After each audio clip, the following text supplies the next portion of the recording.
Hello everyone, আসসালামু আলাইকুম। Welcome to my YouTube channel Rajshahi রান্নাঘর। রাজশাহী রান্নাঘরের পক্ষ থেকে তোমাদের সবাইকে অনেক অনেক ভালোবাসা। চলে আসলাম প্রতিদিনের মতো আরও একটা রেসিপি নিয়ে। দেখো আজকে আমি কী নিয়ে এসেছি। আজকে নিয়ে এসে আমি এটা নিয়ে এসেছি আমি হচ্ছে পেঁপে ভাজি। আর এই পেঁপে ভাজিটা এত দারুণ হয়, এটা যেকোনো সাধারণ রেসিপির থেকে সাধারণ পেঁপে ভাজির থেকে একটু অন্যরকম। সেটা তোমরা পুরোটা দেখলেই বুঝতে পারবে। তাহলে চলো তোমাদের পুরোটা দেখিয়ে দিই। তার জন্য প্রথমে আমি ফ্রাই প্যানের মধ্যে নিয়ে নিলাম একটু সয়াবিন তেল। তেলটা দেখো গরম হয়ে এসেছে। এবার এর মধ্যে আমি দিয়ে দেবো শুকনো মরিচ। তোমরা এখানে কাঁচা মরিচটাও ব্যবহার করতে পারো। আমি শুকনো মরিচটা ব্যবহার করলাম কারণ এখান থেকে সুন্দর একটা স্মেল বের হবে। আর হচ্ছে শুকনো মরিচটা ব্যবহার করলে এটা একটা অন্যরকম টেস্টি লাগে খেতে। তার জন্য আমি এখানে ৩টা শুকনো মরিচ দিয়ে নিলাম। এবার এই শুকনো মরিচটাকে আমি লাল করে ভেজে নেব। দেখো শুকনো মরিচটা থেকে অনেকটা ধোঁয়া বের হচ্ছে। এবার আমি নাড়াচাড়া করে দিলাম। শুকনো মরিচটা ফ্রাই হয়ে এসেছে। এবার এর একটু সাইডে যেখানে তেল আছে, যেখানে তেল ভাসছে তার মধ্যে দিয়ে দেবো আমি জিরা। এই জিরাটা আমি ভেজে নেব। দেখুন কাঁচা জিরা নিয়েছি সেহেতু এখানে আমি তেলের উপর দিলাম। এটা দেখো ভাজি হয়ে গেল। এবার এর মধ্যে দিয়ে দেবো টুকরো টুকরো রাখা পেঁপে। আমি পেঁপেটা এভাবে কুচি করে কেটে ধুয়ে রেখেছিলাম। স্ট্রেনারে করে পানি ঝরিয়ে নিয়েছি। এবার এই পেঁপেটাকে আমি সুন্দর করে উল্টিয়ে পাল্টিয়ে দেবো। তোমরা এখানে চাইলে যে হলুদ গুঁড়াটা আছে সেটা নাও ব্যবহার করতে পারো। তাহলে এটা একদম অন্যরকম দেখাবে। আমি এখানে একটু হলুদ গুঁড়া ব্যবহার করেছি কারণ হলুদ গুঁড়াটা থেকে একটা সুন্দর একটা ফ্লেভার আসে, একটা টেস্টি আসে এবং একটা সুন্দর কালার আসে। তার জন্য আমি হলুদ গুঁড়াটা ব্যবহার করেছি। তোমরা এটা স্কিপ করতে পারো, কোনো সমস্যা নেই। এবার দেখো এর মধ্যে আমি সুন্দর করে হলুদ গুঁড়াটা একটু মিশিয়ে দিচ্ছি।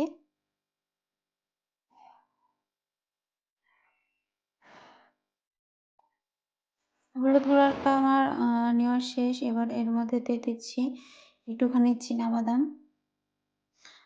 তোমরা চিনাবাদামটা থাকলে দেবে, তাহলে এটা একদম ইউনিক একটা রেসিপি লাগবে। আমি একটু চিনাবাদাম দিয়ে আবারও নাড়াচাড়া করে সবকিছু মিশিয়ে দিচ্ছি।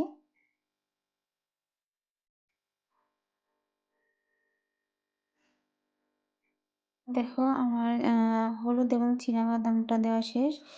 এবার এর মধ্যে দিয়ে নিচ্ছি লবণ। লবণটা অনেক স্বাদ নিয়ে আসবে, যার স্বাদ মতো লবণ দিয়ে নিচ্ছি। এবার সবগুলোকে সুন্দর করে মিশিয়ে নেব।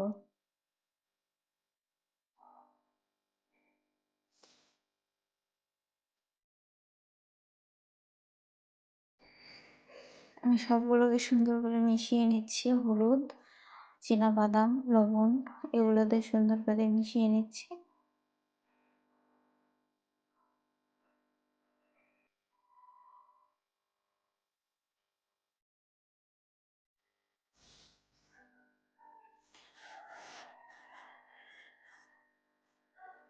আমার মেশানো প্রায় শেষ।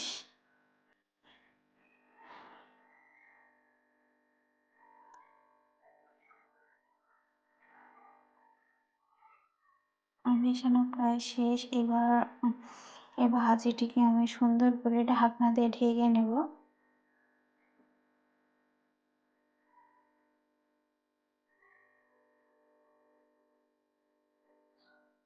কিছুক্ষণ পর আমি আসলাম। দেখো ঢাকনা দিয়ে ঢাকা ছিল, ওটা কিছুক্ষণ পরে আসলাম, এসে নাড়াচাড়া করে দিচ্ছি। তবে এই পেঁপে ভাজিতে কিন্তু আমি কোনো রকম পানি ব্যবহার করিনি।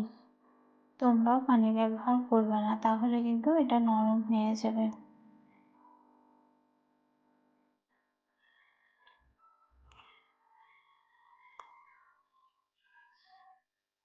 আমি সুন্দর করে উল্টায় পাল্টা দিচ্ছি, এপাশ ওপাশ সুন্দর করে উল্টায় দিচ্ছি। আর দেখো কালারটা কি সুন্দর এসেছে, একদম দারুণ একটা কালার এসেছে। আর সাথে যে আমি দিয়েছিলাম জিরাটা দেখো ওপর ওপর পড়ে আছে, দেখতে কত সুন্দর লাগছে। আবারও দেখো 5 মিনিট পরে দেখালাম, কালারটা কত সুন্দর চেঞ্জ হয়ে গেছে। পেঁপে ভাজির কালারটা চেঞ্জ হয়ে গেছে। এবার এই মুহূর্তে আমি দিয়ে দেবো কোরা নারকেল। কোরা নারকেলটা দিয়ে দিলে না আরো সুন্দর একটা স্বাদ আসে, সুন্দর একটা ফ্লেভার আসে। যার জন্য আমি এর মধ্যে দিয়ে দিচ্ছি সুন্দর করে কোরা নারকেল। এবার সুন্দর করে নাড়াচাড়া করে দিয়ে নেব।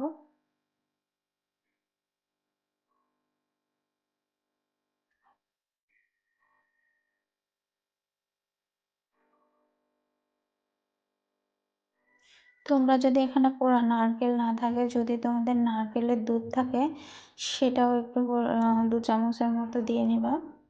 যদি নারকেলের দুধ থাকে, যদি কোরা নারকেলটা না থাকে তাহলে ২ চামচের মতো নারকেল দুধ দিয়ে নিব।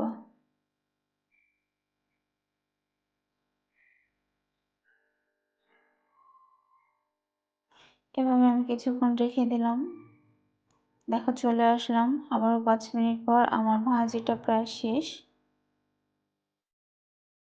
এটা হচ্ছে একদম শেষের দিকে প্রায়। ভাজিটা প্রায় শেষ। দেখো কেমন লাগছে, একদম কালারটা চেঞ্জ হয়ে গেছে। বাদামের কালারটাও চেঞ্জ হয়ে গেছে। নারকেলগুলো খুব সুন্দর করে মিশে গেছে। এইবার এটাকে আমি নামিয়ে নেব। দেখো এবার একটা বাটিতে নামিয়ে নিয়ে আসলাম।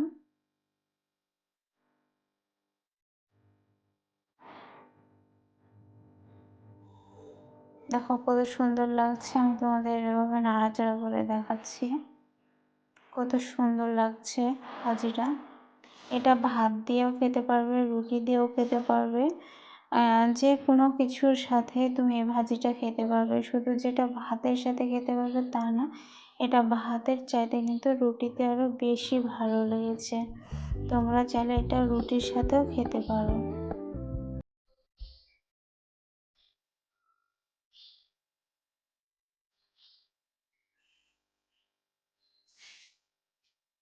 দেখো কত সুন্দর লাগছে ভাজিটা। ভাজিটা আমি আরো কাছ থেকে দেখিয়ে দিচ্ছি তোমাদের। দেখো কতটা লোভনীয় হয়েছে সামান্য এই পেঁপে ভাজিটা। এত সুন্দর হয়েছে খেতে। আর এটা তো রুটির সাথে জাস্ট দারুণ হয়েছিল। তোমরা অবশ্যই এটা ট্রাই করবে। আর অবশ্যই কে কোথা থেকে দেখছো এবং আমার ভিডিওটা তোমাদের কেমন লেগেছে অবশ্যই জানাবে।